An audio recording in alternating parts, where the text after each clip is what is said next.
Hello guys, welcome to the channel.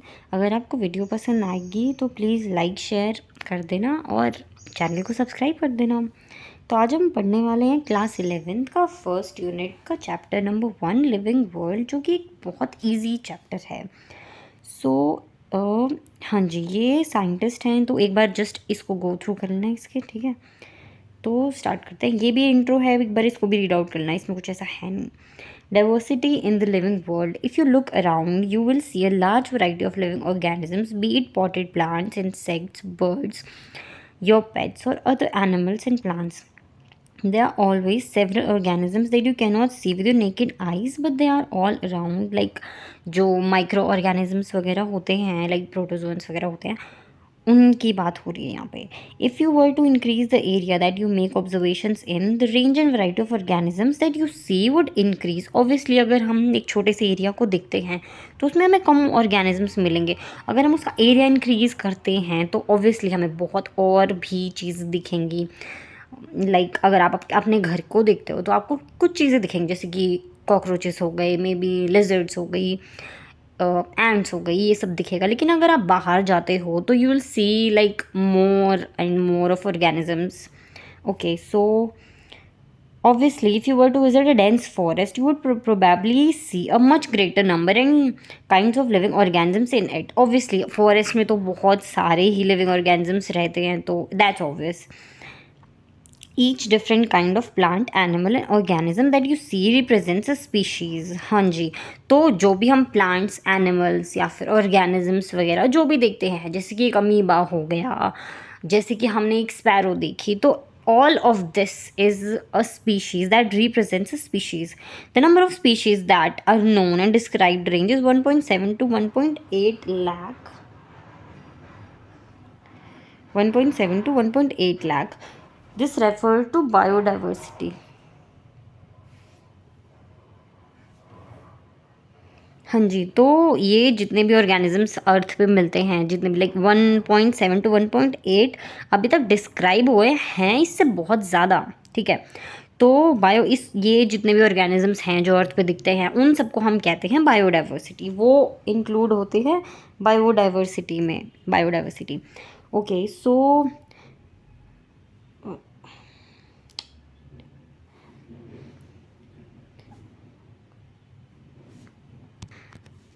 okay, so all the number and the type of organisms present on Earth, we should remember here that as we explore new areas and even old ones, new organisms are continuously being identified. हाँ जी, तो जैसे कि मैं कह रही थी कि 1.7 to 1.8 million organisms हैं अर्थ पे, लाइक हमने डिस्क्राइब किए हैं एक्चुअली इससे और भी ज़्यादा, तो और भी ज़्यादा लाइक हो रही हैं आइडेंटिफाई, उनको डिस्कवर किया जा रहा है। As stated earlier, there are millions of plants and animals in the world.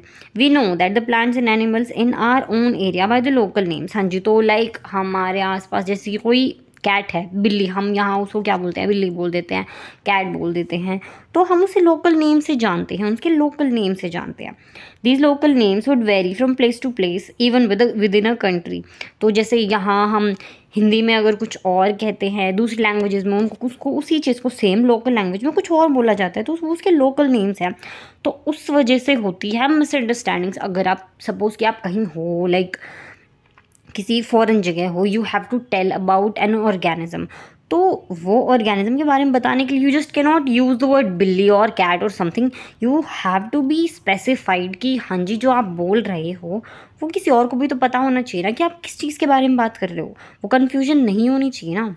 तो इस वजह से हम यूज़ करते हैं नोमेनक्लेचर, जो कि होता है एक साइंटिफिक लाइक टर्म होती है, साइंटिफिक टर्म यूज़ होती है, जो कि मतलब नोमेनक्लेचर होता है। मतलब हम क्या करते हैं कि एक साइंटिफिक नेम दे देते हैं एक ऑर्गेनिज्म को, ताकि अगर scientist like they are talking about some organism तो उनके लोकल नेम से कन्फ्यूजन ना हो। Obviously nomenclature or naming is only possible when the organism is described correctly and we know to what organism the name is attached to. हाँ, तो अगर हमने किसी ऑर्गेनिज्म को नाम दे दिया, ठीक है, उसके बाद हमें ये भी तो पता होना चाहिए ना कि हम किस ऑर्गेनिज्म की बात कर रहे हैं। कि अगर हम किसी ऑर्गेनिज्म का नाम ले रहे हैं, जैसे हमने बोला मैंजीफेरा इंडिका, तो ये नाम होता है, ये साइंटिफिक नेम होता है मैंगो का। तो हम जो मैंजीफेरा इंडिका बोल रहे हैं तो हमें पता होना चाहिए ना कि हम मैंगो के बारे में बात कर रहे हैं। हमारे दिमाग में उसकी पिक्चर आनी चाहिए कि हाँ जी ये होता है मैंगो। तो उसको बोलते हैं identification. This is called as identification. In order to facilitate the study, number of scientists have established procedures to assign a scientific name to each known organism.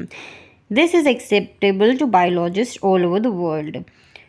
For plant species, names are based on agreed principle and criteria which are provided in International code of botanical nomenclature. तो international code of botanical nomenclature में rules लिखे होते हैं कि मतलब जो plants हैं उनको कैसे नेम किया जाए, उनको नेम करने के लिए रूल्स वगैरह लिखे होते हैं इसमें।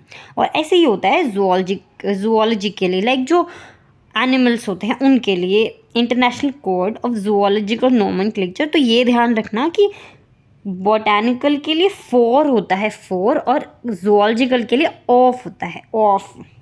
जस्ट रिमेंबर दिस थिंग कि यहाँ ऑफ होता है, यहाँ 4 होता है, ये चीज़ याद रखना। तो आगे चलते हैं।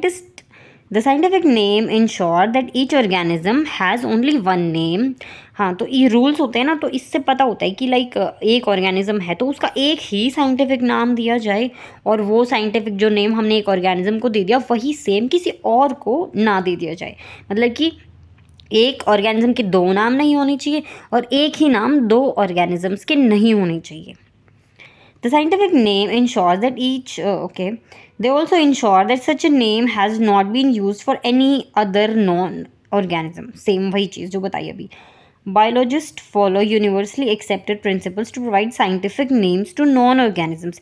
Each name has 2 components. Okay, जो हम नाम देते हैं उसमें है ना 2 components होते हैं। पहला तो होता है जेनरिक नेम और दूसरा होता है स्पेसिफिक एपिथेट।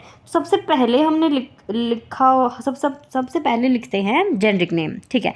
जैसे कि मैंजीफेरा इंडिका है तो इसमें सबसे पहले लिखा जाता है मैंजीफेरा और फिर लिखा जाता है इंडिका। और इसमें मैंजीफेरा होता है जेनरिक नेम और इंडिका होता है स्पेसिफिक एपिथेट, लाइक स्पीशीज जो नेम होता है, ठीक है।